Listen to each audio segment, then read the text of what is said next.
maybe give us an intro about who you are, what you are, and then I'll share with us how this whole process started. Yeah, sure. No, well, again, thank you for the interest. It has been over 10 years since the book came out, and it was quite an intense labour at the time. I think I've spent over about 18 months.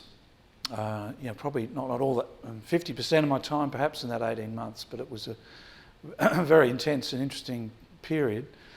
It came about, well, myself, I have a geology degree. I went to Flinders University here in Adelaide back in the 1980s, and I enjoyed geology. I'd always been interested in it. I'd even had something to do with Western mining prior to going to university. I was lucky enough to have work experience with Western mining in 1980. I must have been 15 years old, and they took me down to the core yard at Lonsdale and put the radioactive badge on me and things like that. And it was all a bit, awe-inspiring and amazing. And that was good for a couple of days. But so I went to university. I did geology. Enjoyed it a lot.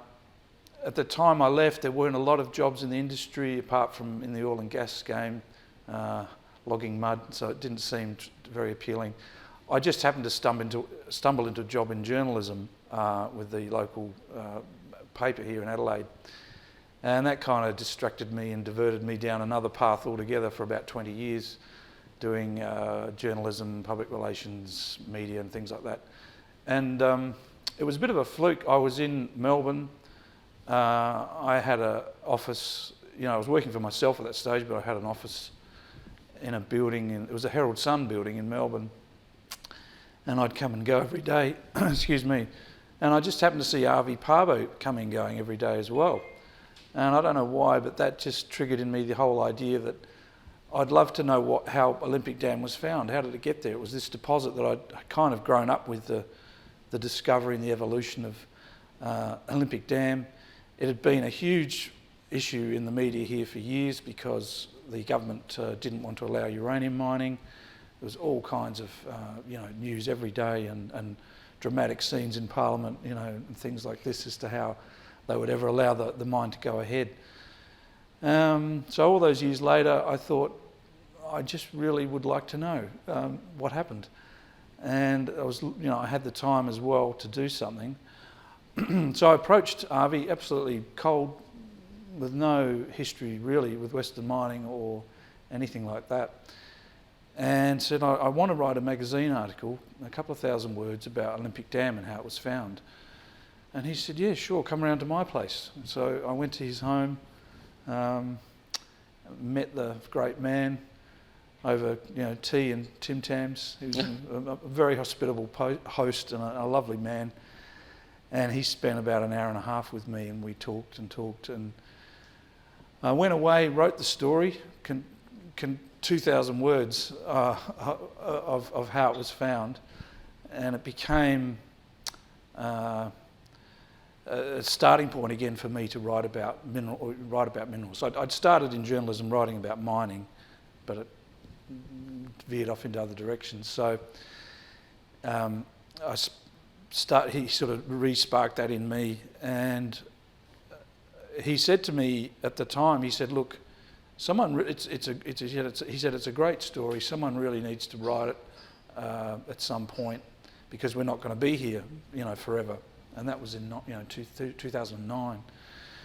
So I didn't feel like I was up to writing a book at that point, but about a year later I thought, why not? I've got the time to do it. I went back to him and said I'd like to do it, and he offered to give me some financial support to do it, which was absolutely fantastic. But even more so was his willingness to get it down on record, and he was a great man for keeping records and reading and books, and just a really, really fascinating and lovely person. So he helped me through finding contacts with Western mining people, opening doors to really talk to all of the people. Jim Laylaw, Roy Woodall, Douglas Haynes, Hugh Rutter. All the really key guys in that story. And then also a lot of the production people and others, Hugh Morgan. So that's how it all came about. And it seemed to be that I just had something of an affinity, I suppose, with the Western mining culture, and so I had a lot of respect for how they operated and what they did. I mean, you'd hear all kinds of stories about.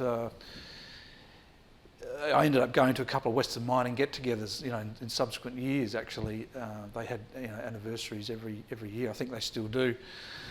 And you would hear stories about just what a fabulous place it was. People would, not literally, but people would almost die for Western mining. They were so loyal and respectful and respected is probably the thing too. It was an organisation that really appreciated its people, worked them very hard, I'm sure, and expected the best from them. But they gave it back.